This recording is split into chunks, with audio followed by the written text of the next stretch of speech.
does the rehypothecation of Bitcoin increase the 21 million limit, or just what impact in general do you see lending of BTC have on the overall market? Yeah, that's a great question. I think there's a lot of good concerns around, are we just recreating the existing financial system?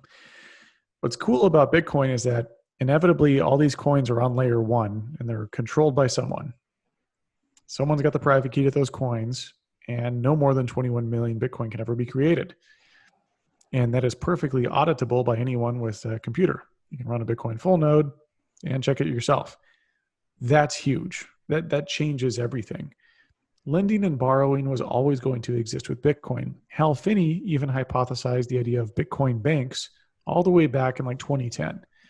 So we all saw this coming for a long time.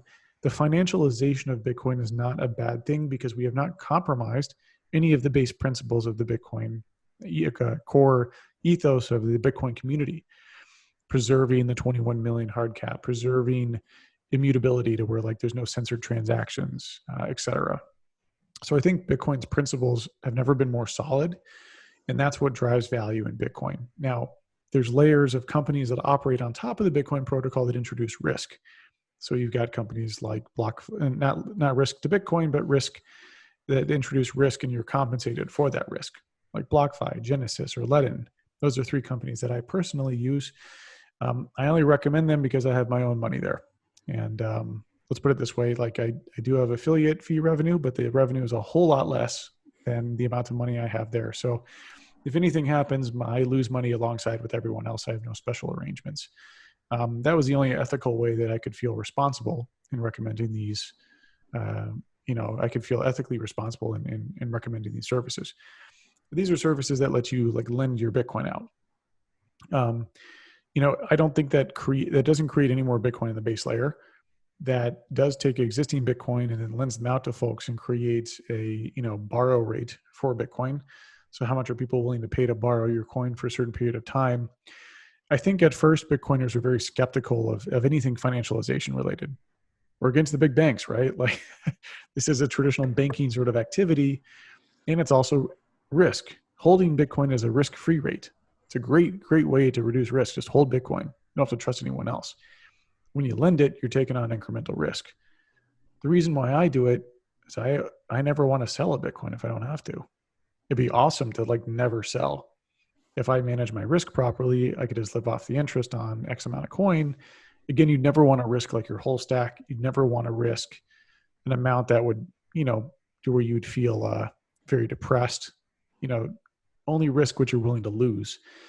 But if you did it properly, and I explored these different systems and platforms over time, most of the trades are going to two trades.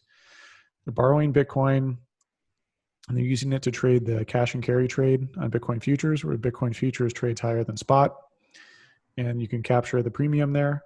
And then there's that, plus there's also the GBTC premium, where the shares of GBTC, which are a trust that holds Bitcoin, that's available to trade at different traditional brokerages. So you can buy it with your Robinhood. I think you can buy it with Robinhood, but you can buy it with like Fidelity. You can buy it with Interactive Brokers. And there's a premium that people pay to get access to GBTC because it's easier. Also, you can like tax advantaged accounts like IRAs can buy it. And institutional investors buy Bitcoin, or they borrow Bitcoin, send in the Bitcoin to purchase shares of the underlying and GBTC, and then capture that premium. So that's where a lot of the borrow in the space is coming from. And both, I think, have pretty minimal risks. There are certainly really hard to quantify counterparty risk at a macro level. Like for futures trading, if one of those futures venues got hacked or something else, over time, Bitcoin's financial infrastructure has grown more and more robust when it comes to these centralized custodians and trading platforms. There's also the ability to lend to margin pools. So on Bitfinex, you can lend to Bitfinex's margin pool, which is great because you know your counterparty. And traders who want to borrow against their crypto on exchange, they borrow from you. And it's all controlled within their system, which is great. So there's different types of risk, different tranches of risk reward. Ultimately, I think financialization isn't a bad thing. I don't think it does not increase the number of Bitcoin out there. Ultimately, it all has to settle on the base layer. So if hodlers don't want to lend, then the borrowing coin will be prohibitively expensive. And if there's a liquidity crunch where there's been too many coins lent out, great. Eventually, it all settles on layer one, and someone's going to lose their shirt, which is going to happen someday. Eventually, I think with Cred, one of these platforms that they already kind of blew up, and it's not the last one too. It's just going to be like the traditional banking system back with the gold standard. You had banks that had poor lending and risk management practices, and over time they failed. So yeah, it's going to happen. It's not a bad thing. It's just something that's going to happen. Don't risk, if you're going to look into these things, don't risk a lot of your coin if you can't stomach it. At the same time, it's pretty cool to like never have to sell your Bitcoin. You could also borrow against your Bitcoin using dollars. So you could borrow dollars using your Bitcoin as collateral. And that's a really cool way to avoid having to sell, which is also why I think this bull run is going to be insane, because previously the only way to capture gains with your Bitcoin was to sell them. But in this one, you can lend it or borrow against it, and that reduces the amount of supply hitting the market. So I think, that's where this bull run could be really intense, where like at the top, like who wants to sell a Bitcoin? You could just borrow against it, So we'll see. But yeah, lending and borrowing introduces not risk to the Bitcoin protocol, but risk to your coins if you choose to use the services.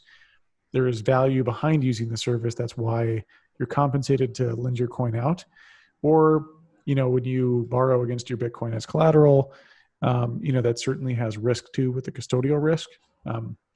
But you like the value of it because then you don't have to sell your Bitcoin. So yeah, a lot of trade-offs. Everyone should evaluate these platforms independently. I have a Google sheet where I've put my own allocation. This is my subjective personal opinion. The coins, if I'm wrong, I'm going to lose a lot of money. So it's, look, I was going to do it anyways. And how I felt about it was like, well, what if I just kind of live blogged it and then wrote up my experiences? And now I've gone down the rabbit hole where I'm talking to some of the credit desks and the risk management desks, and I'm really understanding the nuances of like, I'm like, hey, are there preferred payout tiers? Like what happens in the event that there's a socialized loss? And most of them, in fact, every single one I've asked said no. So like, there's no like 2-tier system. I plan on writing a little bit more in-depth articles on this, where it's basically going to be like Dan's forays into this sort of sector.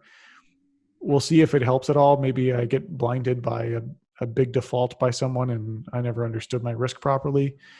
But I think it's a fascinating journey into the financialization of Bitcoin. And it's interesting to think about because this system will exist on Bitcoin no matter what. You can't stop it. It's going to happen. People are going to want to lend and borrow. And what if we can, it's sort of like a whole new financial sector of Bitcoin that didn't exist a couple of years ago. And I find it really fascinating.